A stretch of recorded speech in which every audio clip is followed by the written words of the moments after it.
Do you believe in coincidences? Or is it possible that some events are never meant to happen? At least, not by chance. The line between fate and accident has always been thin. But what you're about to hear will make you question whether that line exists at all.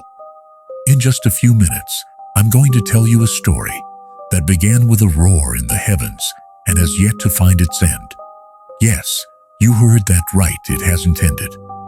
What follows is only the first chapter in one of the most confounding scientific mysteries of our time. It all started in March of 2025 in the quiet Colombian city of BUGA, a place known more for its colonial charm than for cosmic phenomena. That morning, the sky split with a deafening boom that rattled windows and stopped hearts. Farmers dropped their tools, dogs howled, children stared at the sky as something metallic streaked downward in a blinding flash. Moments later, the world went silent again. When the dust settled, the townspeople found it, a smooth, gleaming sphere, half buried in the earth, yet untouched by flame or fracture. It wasn't a satellite. It wasn't a meteorite. It was something else. Something impossible. Imagine, if you can, an object that defies every known law of physics. No seams, no welds, no marks of construction. It was as if the thing had grown rather than been built. The surface reflected light in strange ways, bending it, warping it, almost as if the metal itself were alive, breathing. Scientists from across the globe descended upon BUGA, each armed with theories, instruments, and egos. They studied it, scanned it, heated it, cooled it. But every test returned the same result. Nothing. No chemical reaction, no trace of origin, no logical explanation. The deeper they probed, the stranger it became. The sphere wasn't solid. It had layers, 3 metallic shells, nested within one another, each perfectly symmetrical, each forged from materials unknown to the periodic table. And at its heart lay something that defied comprehension. 18 microspheres suspended in midair, orbiting one another as though held by an invisible force. They pulsed faintly, vibrating in rhythm, as if whispering in a language no human ear could understand. Some swore the pulses formed patterns, almost like breathing or thought. But perhaps the most terrifying detail wasn't what was inside the sphere. It was what was absent. There was no sign of impact where it landed. No crater. No scorch marks. The grass beneath it wasn't burned. It was perfectly intact, as if time had frozen the moment before collision. Witnesses claimed it hadn't fallen at all. It had simply appeared, materialized out of thin air. Can you imagine that? A metallic object the size of a soccer ball, descending from the heavens, yet leaving not a single trace of its descent. This is not fiction. It happened, and it was only the beginning. Within days, strange reports began to spread. Locals spoke of restless nights, filled with vivid, cryptic dreams, visions of lights swirling in the sky, of voices whispering in forgotten languages. Cattle began to behave erratically. Birds vanished. The air itself seemed charged, thick with static. Radios crackled with untraceable signals. Televisions flickered on by themselves. And through it all, the sphere remained silent, watching, waiting, unyielding. Some believed it was a weapon. Others whispered of divine punishment. But the most daring minds suggested something far more disturbing. That it wasn't from here at all. That it was a message or a messenger. The question burned in every mind that came near it. What is inside that sphere? And perhaps even more unsettling, who sent it? The government sealed off the area within hours, establishing a perimeter of silence and secrecy. Locals who tried to approach were turned away. But rumors always find their way through fences.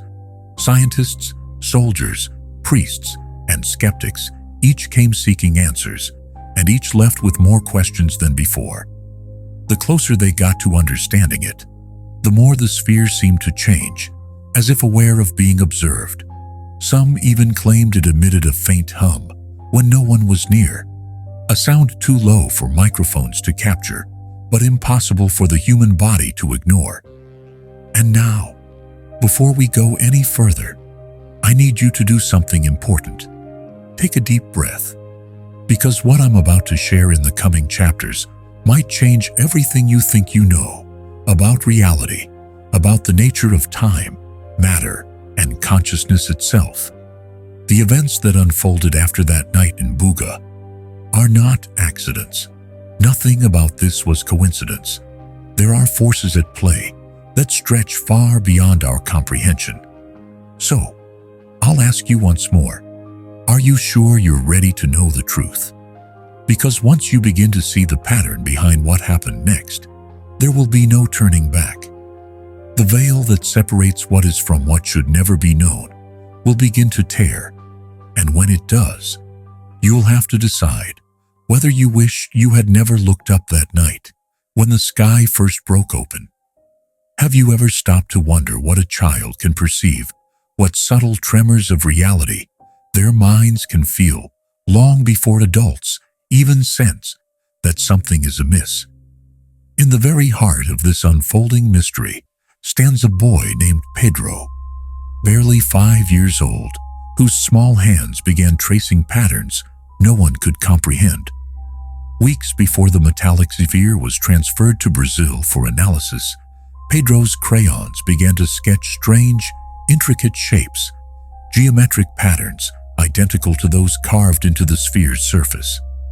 But how could a child, too young to write his own name without backward letters, reproduce designs that mirrored an object no human eyes had yet studied? Pedro was not an ordinary child.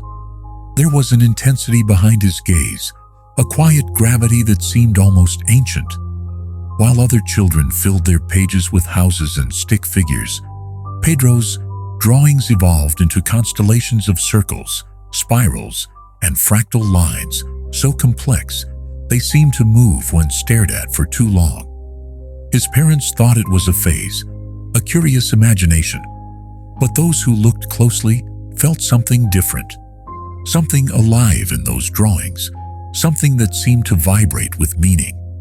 It wasn't mere play. It was communication, a message, but from where? Or worse, from whom? As scientists in Brazil struggled to penetrate the sphere's layers, Pedro's drawings multiplied. Day after day, he filled entire notebooks, sometimes drawing for hours without blinking, murmuring words no one could understand. His hands moved with mechanical precision, as if guided by something unseen. When asked what he was drawing, he would only whisper, "I'm not drawing it. I'm remembering it." The room would go silent when he said that. His mother would cross herself. His father would turn away, pretending not to hear. But deep down, they both knew something extraordinary was happening to their son. Researchers eventually gained access to his sketches through a local psychologist who sensed the gravity of it all. What they found left them speechless. Pedro's symbols corresponded to mathematical structures far beyond elementary education sequences that mirrored advanced quantum models and geometric harmonics. Some of the shapes resembled quantum resonance diagrams. Others bore resemblance to prime number lattices used in theoretical physics. A child's hand had drawn what seasoned scientists could barely comprehend. Could he have seen these forms before? Impossible. And yet, there they were. The patterns weren't random. They were cyclic, recursive, each line feeding into the next, like the movement of celestial bodies locked in perfect orbit. When converted into numerical form, the sequences created harmonic frequency sounds that made metal instruments vibrate faintly. The very same frequencies were later detected, emanating from the sphere in Brazil. Coincidence? or synchronization? That was the question that began to haunt every researcher involved. How could a boy's drawings and an extraterrestrial object hundreds of kilometers away produce the same signature? Meanwhile, Pedro's parents were caught between fear and disbelief. Their son had stopped speaking almost entirely. He would stare for hours at a single point in space, as if waiting for something or someone to arrive. His drawings became more vivid, glowing with layers of colored wax, pressed so hard into the paper that it sometimes tore. One night, when lightning flickered across the distant hills, Pedro looked up from his sketchbook, his pupils dilated, and said in a calm, unfamiliar tone, "They are coming." His voice didn't sound like his own. It was lower, steadier. His mother trembled. His father swore he saw a shimmer of light outside the window. Just a reflection, he told himself. But it lingered too long to be a trick of the storm. The question that haunted them all was simple yet terrifying. Was Pedro connected to the sphere? Every test, conducted by neurologists, psychologists, and physicists, led to dead ends. No electromagnetic abnormalities, no brain trauma, nothing. And yet, whenever the sphere's magnetic field shifted in Brazil, Pedro's heartbeat would echo the same rhythm, as if his body were tuned to its invisible pulse. The doctors called it coincidence. The scientists called it anomaly. But his mother called it what it felt like: possession. Rumors began to spread beyond the laboratories. People spoke of a child prophet, of a link between the boy and whatever intelligence had sent the sphere. Religious leaders traveled to his small town to see him, whispering prayers as they watched the child draw patterns they could not interpret. Some claimed to feel warmth radiating from his sketches. Others heard faint humming sounds when they touched the paper. The phenomenon was no longer confined to science. It was spilling into belief, into faith, into fear. By the time international agencies got involved, Pedro's drawings had begun to evolve yet again. They were no longer just shapes, they were maps. When plotted in 3 dimensions, they formed a lattice that extended far beyond Earth's geometry, resembling a structure that mapped gravitational waves. The scientist called it the symmetry of the unknown. Pedro simply called it home. His words chilled every room they were uttered in. What did he mean by home? Was he describing a place, a dimension, or something far greater in origin that predated humanity itself? Before we move forward, I must remind you this is not fiction. What you are hearing is a reconstruction of real events, pieced together from testimonies, recordings, and classified files that were never meant to reach the public. So, take a breath, steady your pulse, and remember this: what follows will not only challenge your understanding of the world, it will challenge your understanding of what it means to be human. Because the moment Pedro finished his final drawing, something happened that not even the scientists could explain, and it changed everything. What did Pedro know that no one else could see? How was it possible that a mind so young, untouched by formal education, unexposed to the news, unaware of the complexities of physics or advanced mathematics, had anticipated with uncanny precision the very mystery that now baffled the world's greatest experts? The answer, or at least the faintest path toward it, seemed to lead unerringly to Pedro.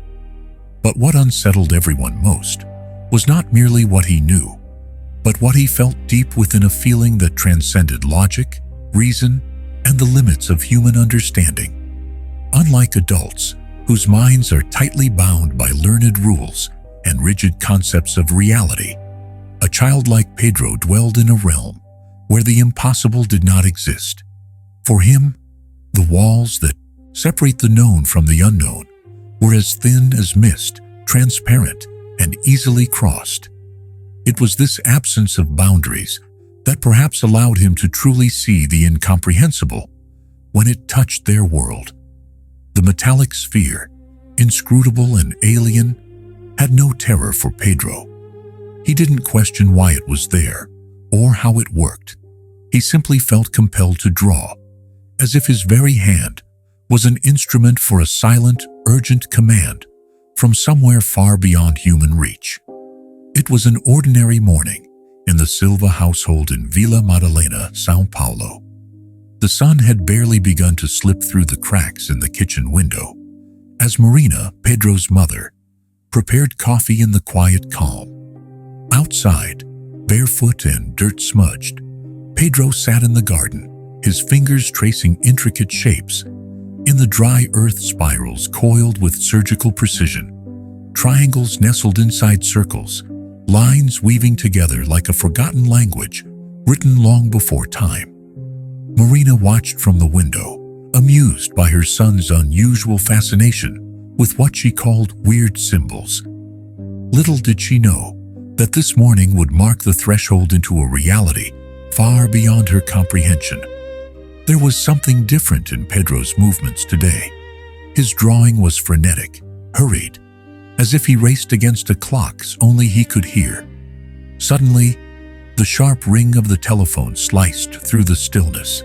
Marina answered distractedly, eyes still on Pedro, unaware that by lifting the receiver, she was opening a door that would forever change their lives. The voice on the other end was formal, almost mechanical, introducing itself as from the National Institute of Space Research. They wanted to talk about Pedro. The call was brief but devastating.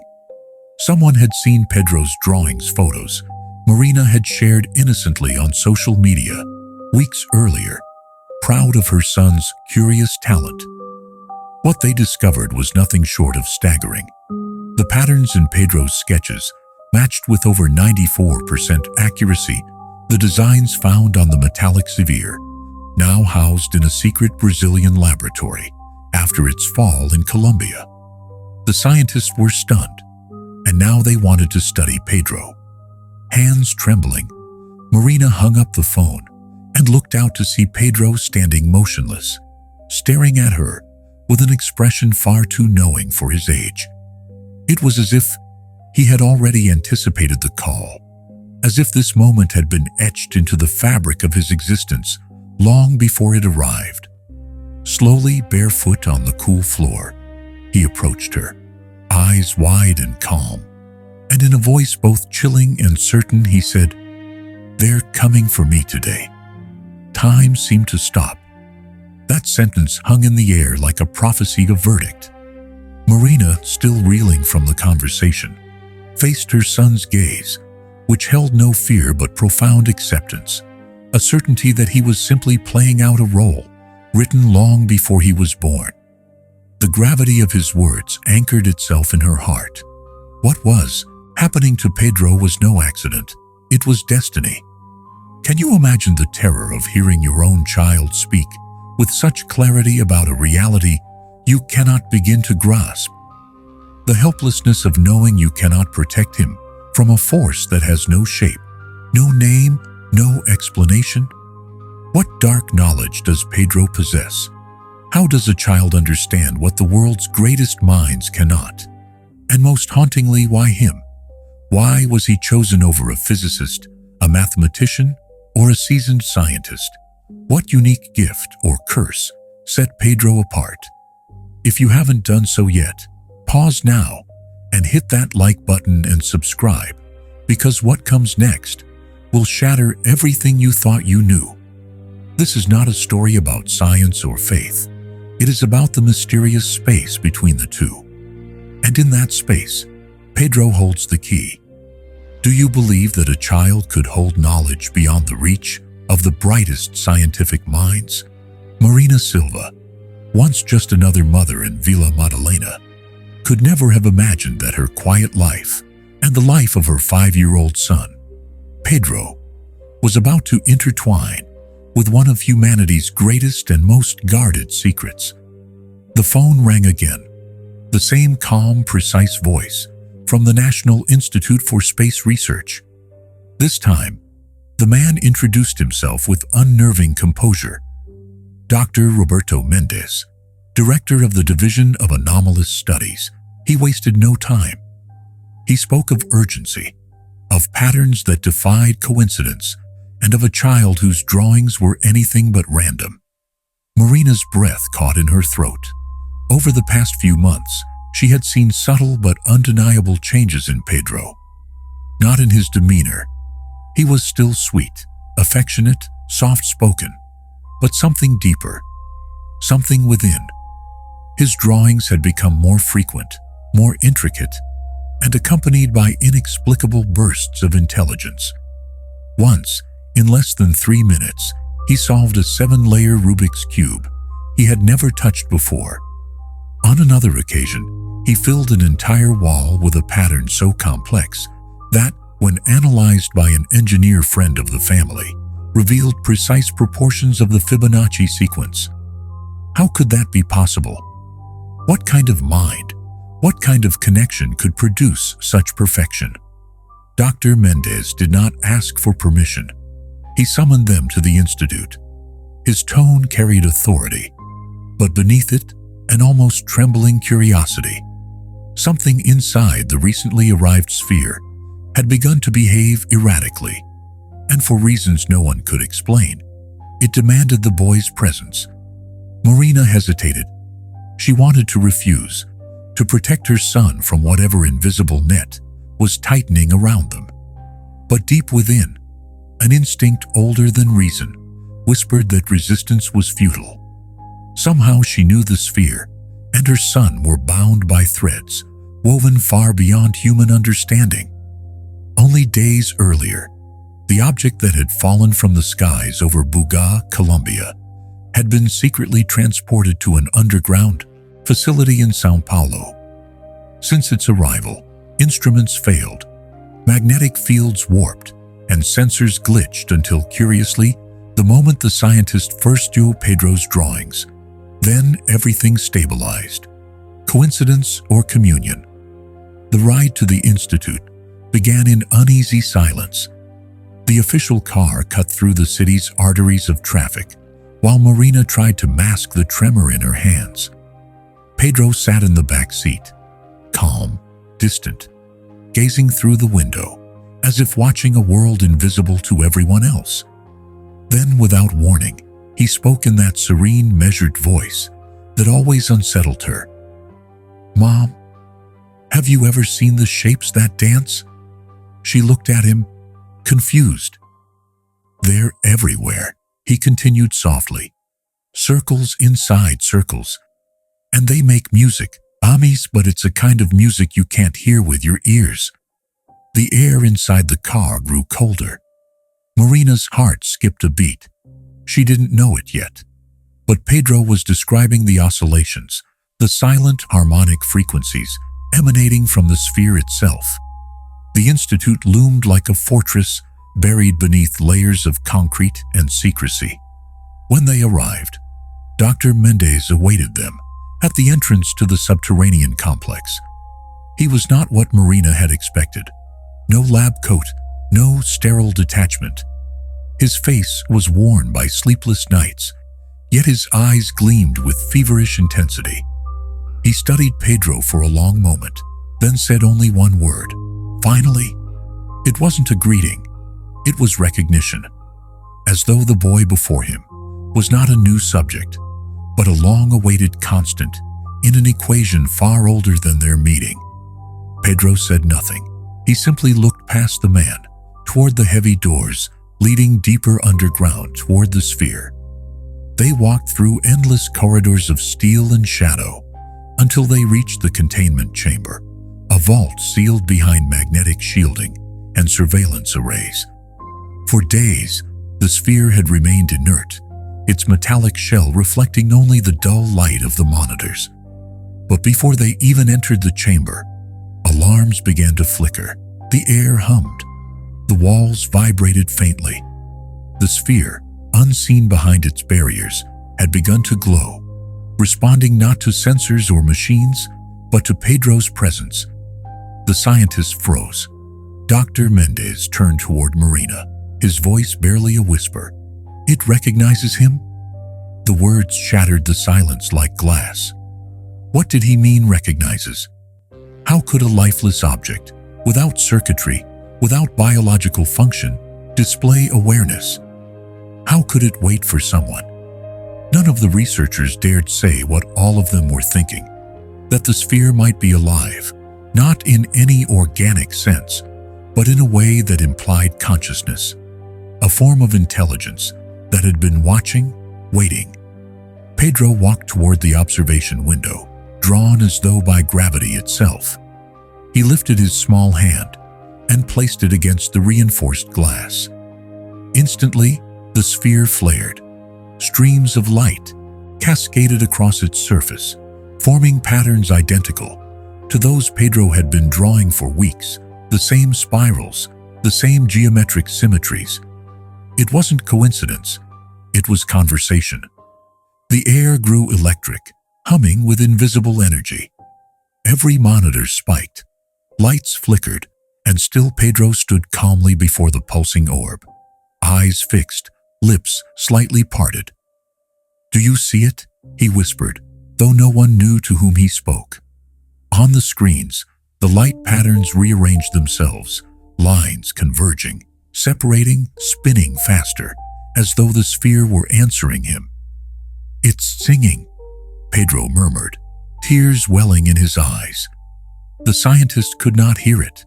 The microphones recorded only static, but in Pedro's expression, they saw all. And something else. Recognition. Dr. Mendez leaned toward the glass, his voice trembling. "What does it want, Pedro?" The boy tilted his head, listening to something only he could perceive. "It doesn't want," he said slowly. "It remembers." A wave of silence swept the room. Marina reached for her son, but her hand froze midair. The sphere's light intensified, wrapping the chamber in a golden glow that flickered like a heartbeat. On the monitors, unreadable data streamed across the screen, symbols, equations, signals no human system could translate. And yet, at the center of it all, stood a 5-year-old boy, utterly unafraid, communicating with something that might not even belong to this universe. Can you imagine what that means? That a child with no education or training could awaken an intelligence sleeping inside a metallic shell from the stars? What is Pedro really, a prodigy, a vessel, a warning? Or is he the final piece of a design older than Earth itself, now beginning to move again through him? The scientists were divided. Some believed he was chosen. Others feared he was created.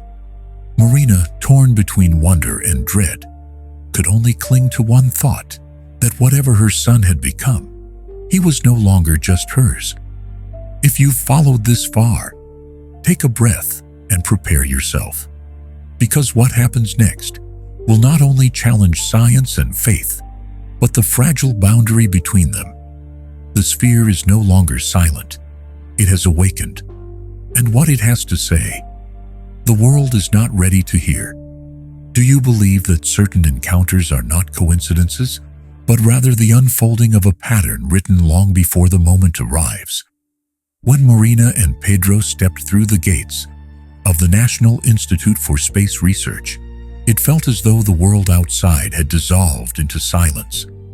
The building rose before them, vast, brutal, almost monolithic, its concrete geometry resembling a temple built not for worship, but for the dissection of mystery. The corridors pulsed with the low hum of machines, and yet the air was thick with human uncertainty. Equations filled whiteboards like hieroglyphs of confusion. Scientists moved like sleepwalkers, and at the heart of the cold sanctuary stood a boy whose mere presence defied everything they thought they understood. Pedro was no visitor. He was the riddle itself. Dr. Roberto Mendez waited for them at the entrance. His posture was heavy, curved by years of logic, collapsing beneath the weight of something illogical. He had not slept in days, yet his eyes burned with restless purpose. When he saw Pedro, he did not smile. He stopped. He looked at the child as if trying to decide whether he was flesh or vision. And before anyone could speak, Pedro raised his eyes and said in a calm, steady voice, "You are trying to understand why the circles do not close, but maybe they are not meant to." The silence that followed felt alive. Mendez froze where he stood. Those exact words, the same phrasing, the same quiet despair, had been written hours earlier in his private notebook.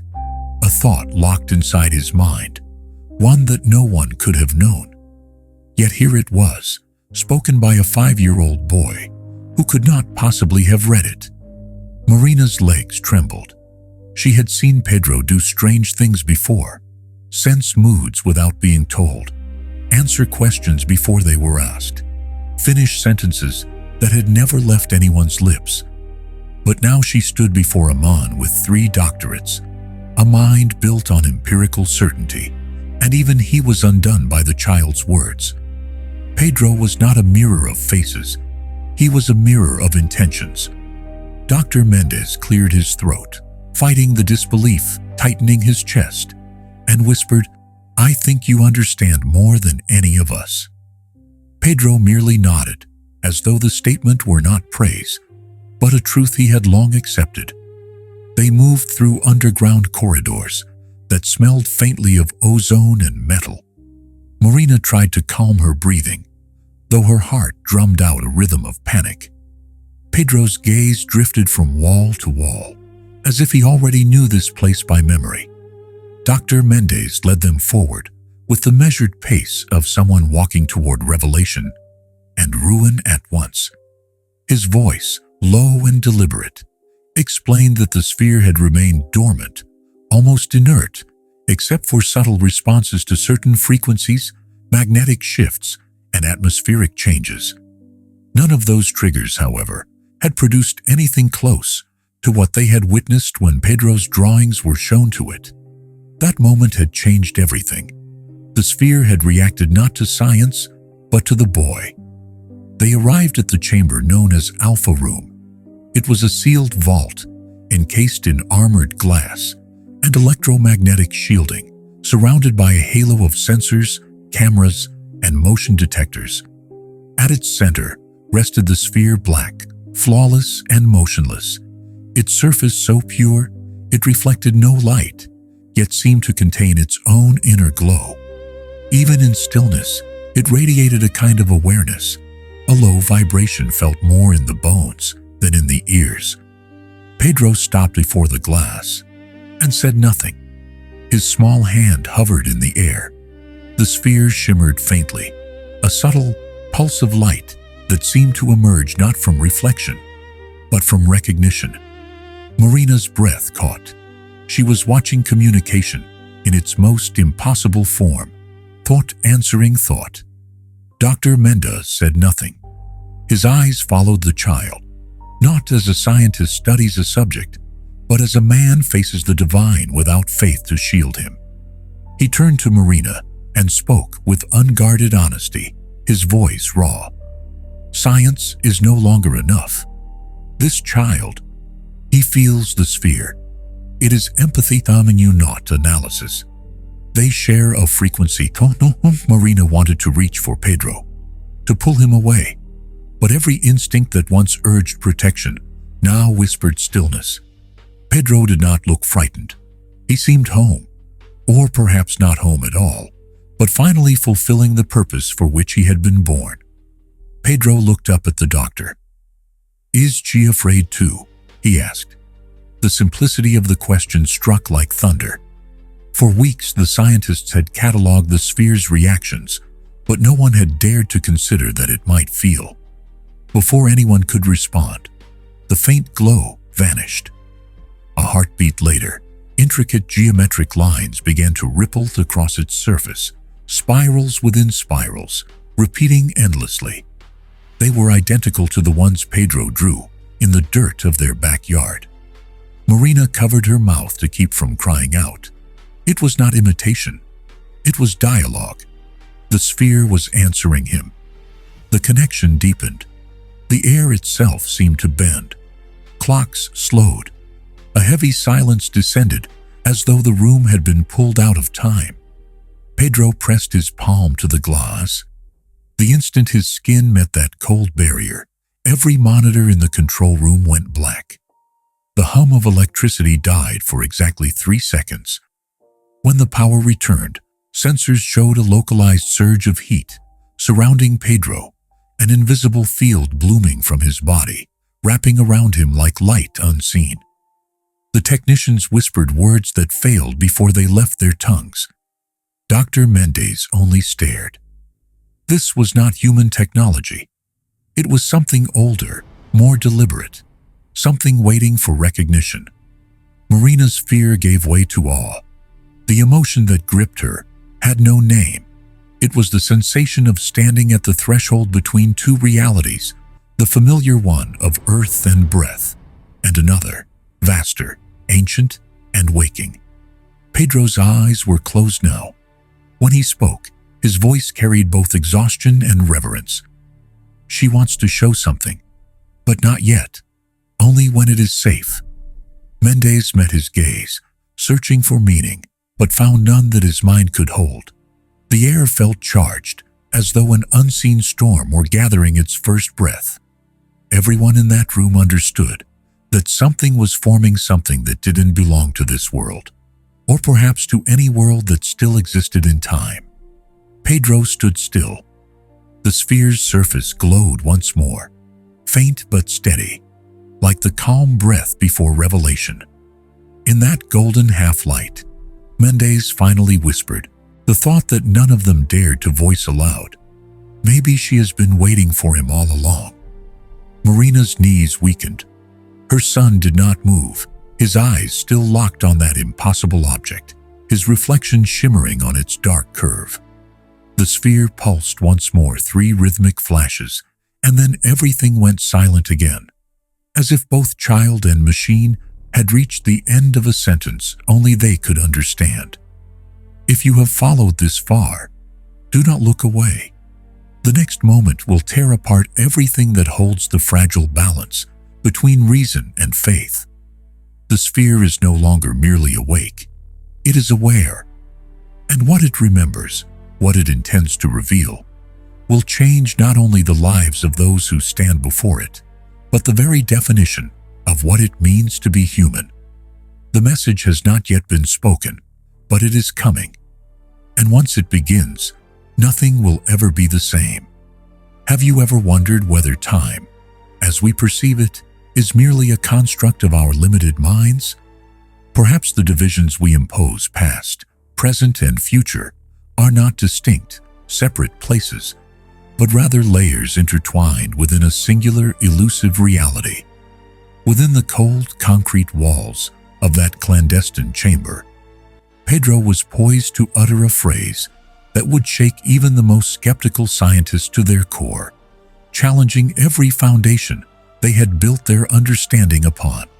Standing silently before the enigmatic sphere, his young eyes fixed on its dark, pulsating surface, Pedro seemed to listen intently to a rhythm no one else could hear, a language without sound, woven into the very essence of that mysterious orb.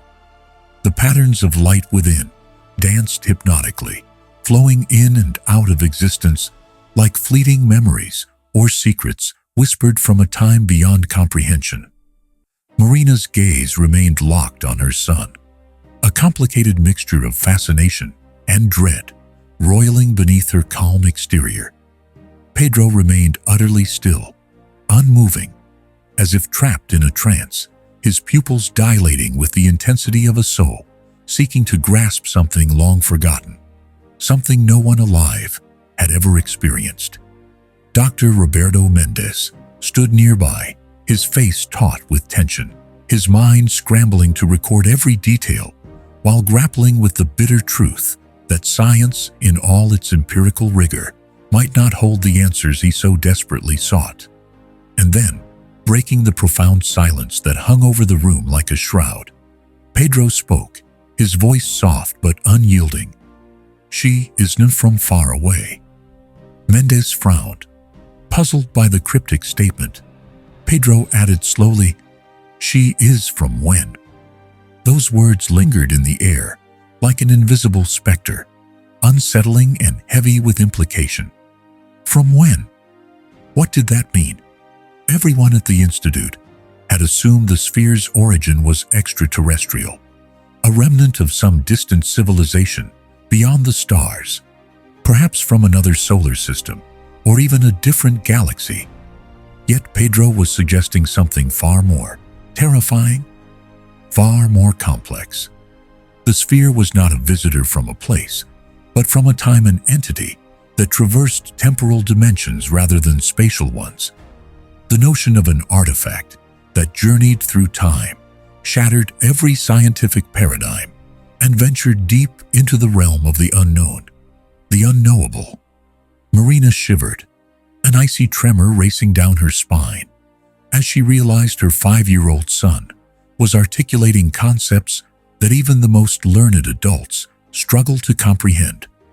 Without diverting his eyes from the sphere, Pedro moved slowly toward the armored glass, his steps measured, deliberate. The orb's internal glow intensified, responding as if aware of his approach, its light now a pulse of growing urgency. Then, with a calm resolve that belied his youth, Pedro pressed his palm against the cold surface. At the precise moment, the sphere erupted in a sudden blaze of light, patterns on its surface twisting and spinning at a dizzying speed, lines weaving and converging in a mesmerizing dance of shapes and symbols that defied description. The room's sensors blared warnings, alarms flashed in silent urgency, and amidst the controlled chaos, Pedro spoke again, his voice clear and steady. "She comes from when it has not yet happened." Dr. Mendez stepped back, the enormity of those words weighing down on him like a stone. This was not merely an enigmatic assertion, it was a rupture in the fabric of what they had deemed possible. The sphere had not fallen from the sky as cosmic debris, nor had it been sent by alien beings from a far-flung star. It had arrived from a future yet to unfold, a future so distant and strange that it defied every attempt at explanation. How had it come? Why had it come? For what purpose? The questions hung in the air, unanswered and unanswerable. But Pedro seemed to hold a fragment of the truth. Pale and trembling, Marina looked at her son anew. He was no longer just a sensitive, curious child. He was a part of something far greater, a living nexus between time and mystery. Pedro turned to her, as if reading the swirling storm of thoughts in her eyes. "She came to show," he said simply, "not to change, only to show." Marina tried to ask what exactly she was meant to show, but the words caught in her throat. Pedro continued, "She wants us to see what will happen, because the answer is not in the now."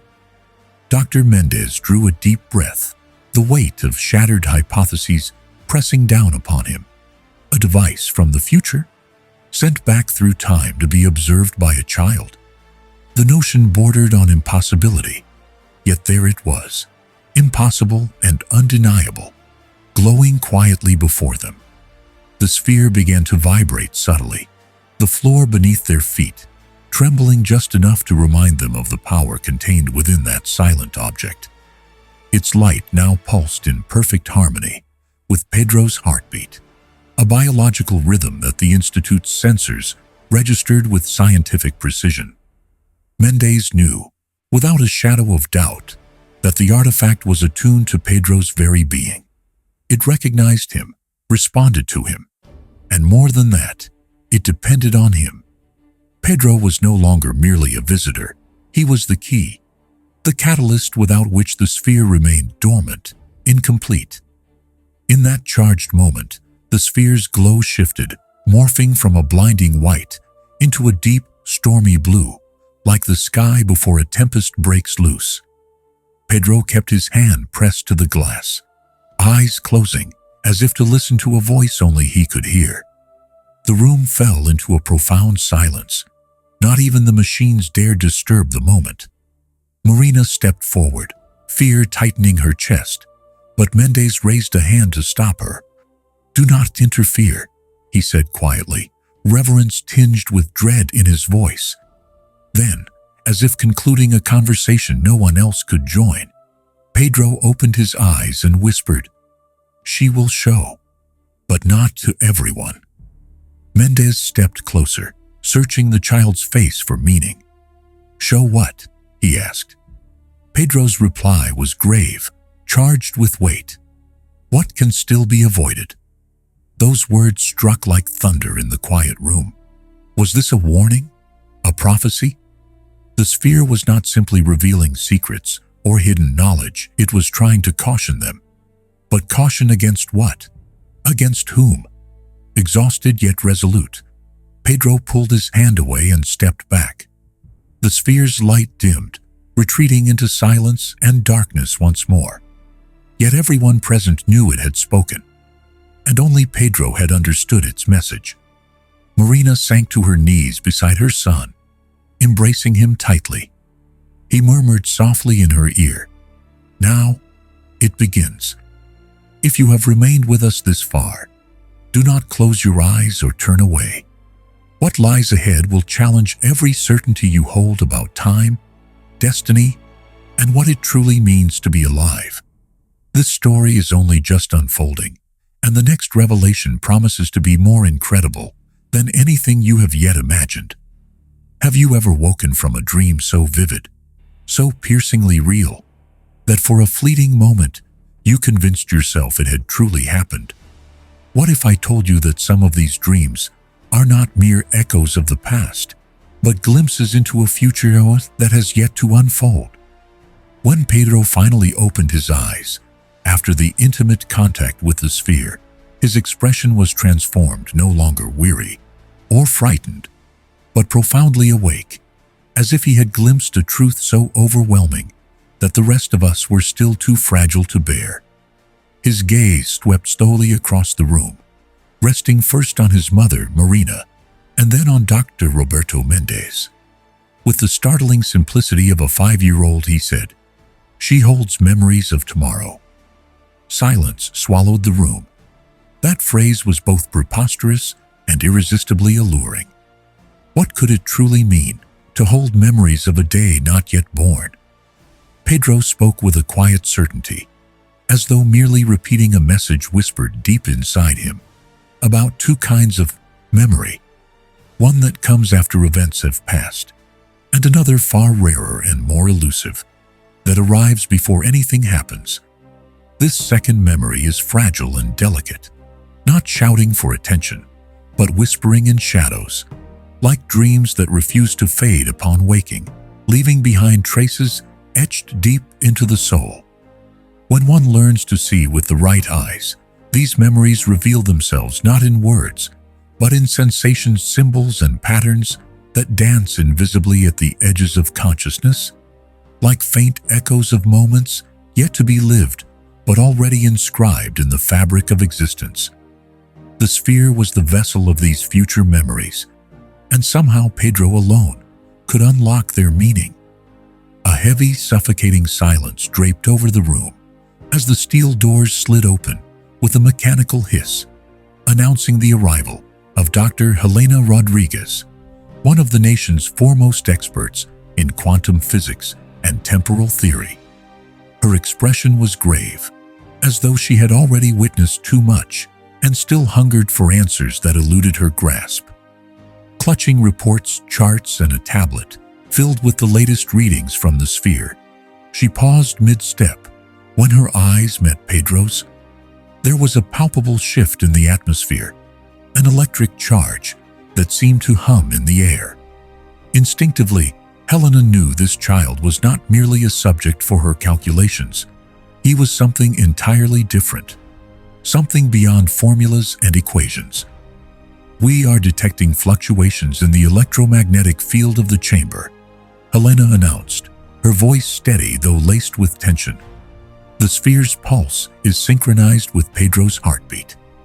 Mendez lifted his eyes in disbelief, but Pedro merely smiled, as if this were the most ordinary thing in the world. She listens the way we hear the ocean, with our feet in the sand, the boy explained, his tone casual, but imbued with a strange wisdom. Helena approached cautiously, almost reverently, and displayed on her tablet a cascade of numbers erratic, wild and defying every known pattern. She muttered almost to herself, "They do not obey. The numbers, they refuse to behave." Pedro studied the chaotic data for several seconds before, with a fingertip still stained from the earth of a recent adventure, he traced a shape directly onto the tablet's screen. It was not a technical formula, but an intuitive gesture, a language of feeling rather than calculation. And then, impossibly, the numbers began to stabilize. The monitor's wild oscillations ceased. The erratic pulses of light steadied into calm, measured beats. The entire room seemed to breathe in relief, united in awe and disbelief. Helena, though unable to fully comprehend the miracle before her, recognized this moment for what it was. A child had repaired a flaw no adult mind, no supercomputer, no algorithm could mend. Not with logic, but with emotion. Pedro did not calculate time. He felt it, kneeling before him, not as a scientist, facing an experiment, but as a humbled seeker before a revelation. Helena whispered, "What do you see, Pedro?" He paused, gathering his thoughts with a gravity rare in one so young. "I see things that have not yet been," he said softly, "but they hurt, as if they have already happened." Marina's heart clenched painfully. These were not the words of innocent childhood. They were the burdened cries of one who already bore witness to loss, collapse, and inevitable fate. Pedro carried within him the weight of a future that had not arrived, yet had already begun to seep insidiously into the fragile now. The sphere's internal glow stirred once more, the swirling patterns slowing, as if resting after a great exertion. Helena's eyes shimmered with tears she dared not shed openly.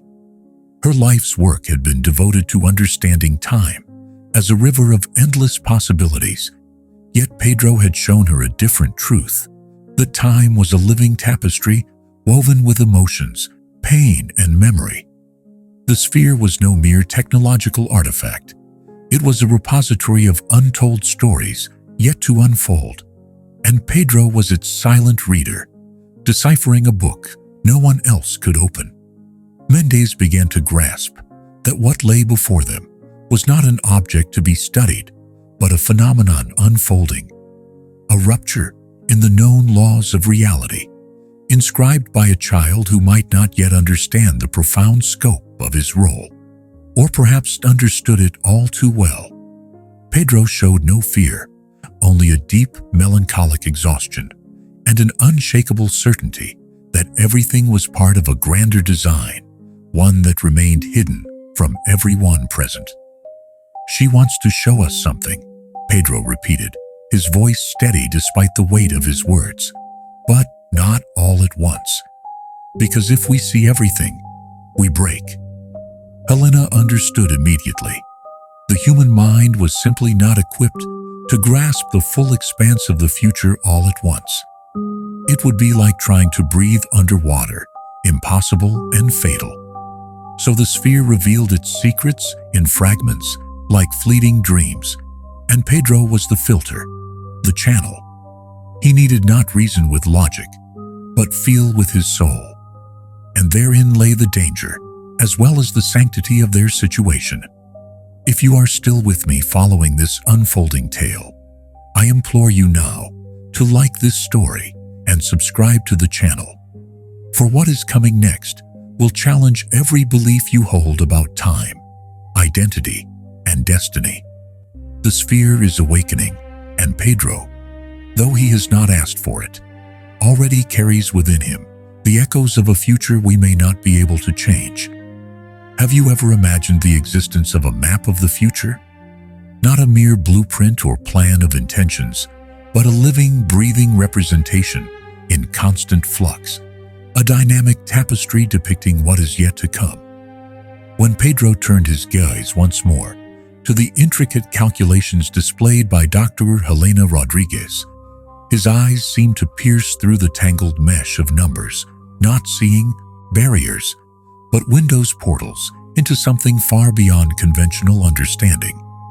Helena had spent countless years attempting to solve a quantum equation meant to describe interactions that defied the linear flow of time itself.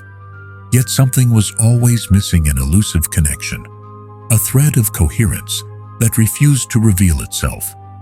With the serene confidence of one who merely sketches what is already clear in the mind's eye, Pedro reached for a marker on the holographic screen and, with fluid strokes, corrected two variables, replaced a single symbol, and suddenly everything aligned. The algorithms harmonized, the sphere's oscillations steadied, and for the first time, a repeatable pattern emerged, as precise as it was mysterious. Helena felt a shiver ripple down her spine, as though the equation had never truly been a puzzle, but rather a language patiently awaiting a translator. Pedro gestured toward the glowing graphs and murmured softly, "This is a map, not of places, but of when things will happen." Marina pressed her lips together tightly, struggling to absorb the enormity of his words. She is showing us what is to come, but not with words, with shapes that dance. The phrase "shapes that dance" sounded almost poetic, entirely out of place in a sterile scientific setting. Yet in that suspended moment, it was the only way to describe what was unfolding. On the surface of the sphere, geometric patterns began to shift and ripple, responding fluidly to Pedro's adjustments. Triangles unfolding into spirals, lines weaving circles within circles, all moving in perfect synchrony with the boy's heartbeat. The instruments around the room began recording unprecedented anomalies, subtle gravitational fluctuations, minuscule distortions in space that defied known physical laws. The message was unmistakable. Each time Pedro deciphered a pattern or resolved a sequence, the sphere responded. This was no longer passive observation, it was active communication. And what it conveyed was both terrifying and enthralling. Everything was converging toward a critical point, a moment already etched into the fabric of time itself, a moment inevitable and inescapable. Turning to Helena and Mendez, Pedro's gaze deepened, carrying the weight of an ancient wisdom far beyond his years. "She did not come to change who we are," he said quietly. "She came to prepare us." Marina squeezed her son's hand tightly, feeling an ever-growing distance between them, as if he were slowly transforming into something beyond human comprehension. "Prepare us for what?" Helena asked, her voice barely masking the tremor of fear beneath. Pedro looked upward, his voice barely above a whisper. "For when the sky changes color." No one in the room understood the meaning behind those words, but the sphere responded instantly, glowing with an uncharted bluish hue that had never before been detected. At that precise moment, the Institute's communication system emitted a sharp alert. Dr. Edward Mitchell, head of the Arecibo Observatory, burst into the room, breathless and clutching a tablet laden with fresh data.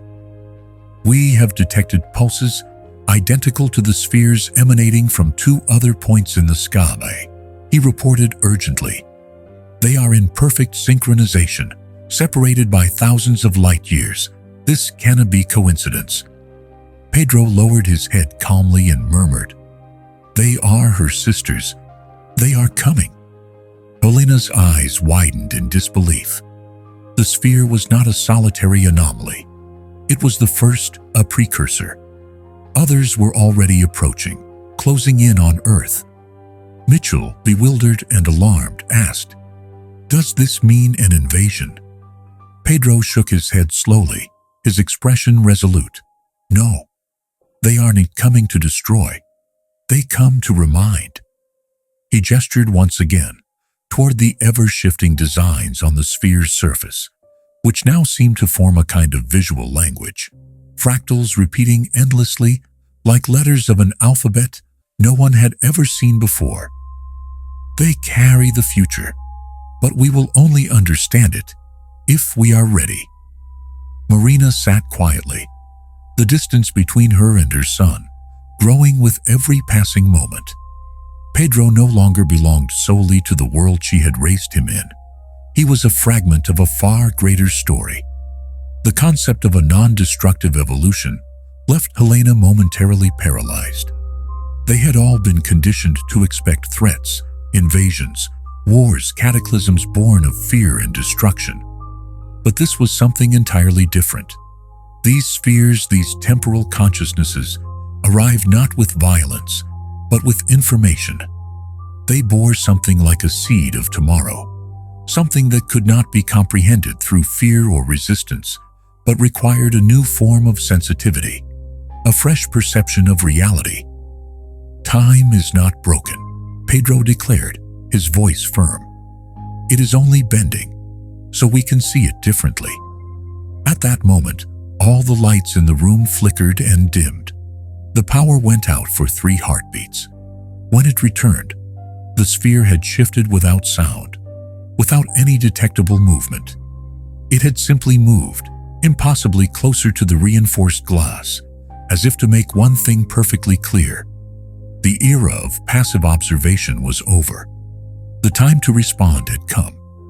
Pedro stepped forward again and said, "She is waiting for us to choose." Marina, trembling, asked, "Choose what?" His reply was quiet, but charged with profound weight. "Whether we will remember who we are or forget forever." The room fell into a heavy silence, because in that moment, before them all, a child was offering the greatest dilemma humanity had ever faced: to resist or to awaken. If you sense that beneath these words lies a deeper truth, something hidden yet vital, then now is the moment to engage fully like this video. Subscribe to the channel and prepare yourself, because in the next chapter, you will witness what happens when time ceases to follow a straight line and begins to fold like a mirror, reflecting possibilities we have never dared to imagine. The sisters are coming, and with them, the world as we know it will be forever changed. Have you ever pondered the unsettling possibility that we might never have been truly alone, not even within the confines of our own minds?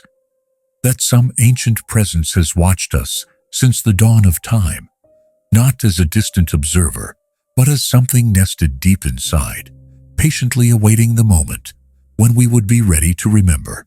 The dimly lit chamber of the National Institute for Space Research had transformed into something unrecognizable, almost sacred. The sphere, now pulsating with a brilliance more vivid than ever before, projected a beam that penetrated the armored glass, as if the very laws of matter and physics were bending to an unfathomable will. The beam expanded in the air, unfolding into images that defied conventional description, neither static nor purely visual, but a living holograph woven from light, sound, and sensation. What those present saw, or rather felt, was a phenomenon impossible to translate into words, but one that would forever be etched in their souls. Before their eyes, the sky itself seemed to tear open in a riot of colors that no human retina had ever witnessed. These were hues that did not exist on Earth, vibrational frequencies that stirred something primordial and deeply buried within every heart and mind. 3 moons emerged on the horizon, celestial sisters silent yet profound, subtly realigning the balance of the planet in ways both gentle and devastating. Yet paradoxically, there was no terror in these visions, only transformation. Cities shimmered, as if awakening to a new consciousness. People moved with eyes that held a strange, luminous depth, as though they carried inside them a nascent memory. the memory of the future already recalled. This was not an apocalypse. It was the ending of the world as it had been known. A quiet revolution, unfolding in slow, majestic waves. Pedro stood at the center of the room, the calm eye in the storm of revelation. His hand remained raised, as though he alone was sustaining this ethereal projection, holding the fragile threads of this new reality together with his very presence. The sphere responded to him like a mirror, reflecting and amplifying his thoughts, weaving memories from a time yet to come into the fabric of the present. Dr. Mendez scrambled to record what he could, but his instruments faltered, unable to measure the intangible. Nothing in that room could be captured by numbers or graphs. It was an experience to be felt, deeply and without filter. Then, with a voice more resolute and profound than usual, as if another consciousness spoke through his young lips, Pedro declared, "What is coming is not meant to destroy us. It is here to remind us that we have never been alone. And that time is not a line. It is a circle that sings." Helena Rodriguez knelt on the cold floor, tears streaming silently down her face, her voice barely a whisper. How do we prepare for something like this? Pedro turned slowly to face her, his eyes steady and full of a knowledge far beyond his years. What is coming needs bridges, and some of those bridges are 5, 6, even 7 years old. The weight of his words hung in the air, strange and cryptic. "Children?" she asked, voice trembling with a mixture of hope and fear. Pedro nodded solemnly. "We are more than they see. We have eyes that perceive before the moment arrives. We feel the shifts even when we do not understand why. We are silently called.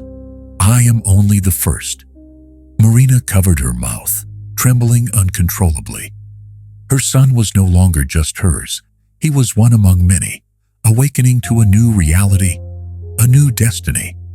The sphere's radiance dimmed slowly, as if drained by the sheer magnitude of its revelation, before casting one final haunting image into the space.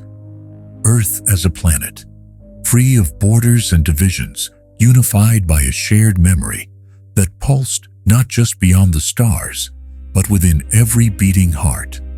At that instant, Pedro locked eyes with Dr. Mitchell and spoke with a certainty that pierced the silence. "The sisters will arrive when the last bridge is ready, and you will know, because time will stop, if only for a single second." A profound stillness descended upon the room as each person understood, on different levels, that their lives had been irrevocably rewritten. Marina, who until that moment had clung to her maternal instinct to protect, felt a painful truth settle in her chest. Pedro did not belong solely to her. Perhaps he never had.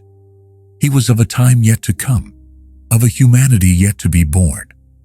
There was love in his eyes, but also farewell, not the farewell of departure, but the quiet dissolution into something eternal, a part of the greater whole. She wept quietly as Pedro embraced her. "Do not be afraid, mother. The change has already begun, and it will be beautiful." The sphere finally fell silent, its glow fading to nothing, yet the air itself seemed irrevocably altered. Electromagnetic waves normalized, instruments rebooted, data streams stabilized, but none of them remained the same. Helena stared, unmoving, at the empty space where the projection had lived moments before. Dr. Mendez ceased his frantic note-taking and simply watched Pedro, trying to grasp what had once seemed unimaginable. Dr. Mitchell stepped back, ready to contact Arecibo. The other spheres were drawing closer, and now they all knew.